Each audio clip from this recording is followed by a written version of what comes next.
नमस्कार दोस्तों, जय श्री कृष्ण।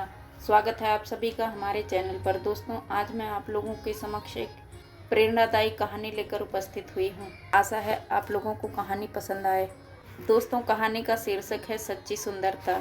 बात उन दिनों की है जब सम्राट कृष्णदेव राय विजयनगर को सजा संवार रहे थे।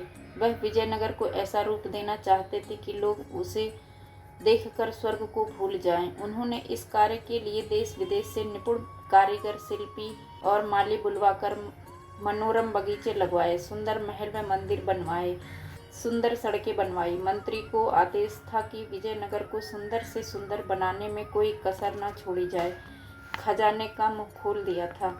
दोस्तों, हुआ भी ऐसा ही कि विजयनगर के सौंदर्य की चर्चा दूर दूर तक होने लगी। बाहर से सैलानियों के झुंड वहां आने लगे। सम्राट कृष्णदेव राय विजयनगर की प्रशंसा सुनकर फूले न समाते थे। एक दिन सम्राट ने मंत्री की प्रशंसा करते हुए कहा, मंत्री जी, दिन रात की मेहनत ने विजयनगर की सुंदरता में 4 चांद लगा दिए हैं। यदि कहीं कोई कमी रह गई हो तो आप लोग बताएं। दोस्तों, उत्तर में सभी ने एक स्वर में कहा, अन्नदाता, विजयनगर से सुंदर दूसरा राज्य इस धरती पर नहीं है। कहीं कोई कमी नहीं, कोई दोष नहीं। सारे दरबारी राजा और मंत्री की प्रशंसा में लग गए। मंत्री ने देखा तेनालीराम मुंह पर हाथ रखे चुपचाप बैठा है। दोस्तों, देखते ही उसने सम्राट कृष्णदेव राय से कहा, महाराज, तेनालीराम को शायद विजयनगर की प्रशंसा पसंद नहीं आई। ऐसे चुपचाप बैठे हैं जैसे सांप सूंघ गया हो। हमारी बातें सुनकर पसंद आया महाराज, तेनालीराम ने उठते हुए बोला। मगर? दोस्तों, सम्राट तमक कर बोले। मगर क्या? तेनालीराम चुप रहा तो सम्राट का क्रोध और भड़क गया। यदि तुमने इस प्रश्न का उत्तर नहीं दिया तो तुम्हें दंड मिलेगा। दोस्तों, दरबारियों के मन में बल्लियां उछलने लगे कि आज फंसे तेनालीराम। तभी तेनालीराम ने धीरे से कहा, मगर महाराज, एक कमी रह गई है। कमी? सम्राट कृष्णदेव ने मंत्री की ओर देखते तेनालीराम से पूछा, कौन सी कमी? हमारी दृष्टि से तो कोई कमी नहीं रही।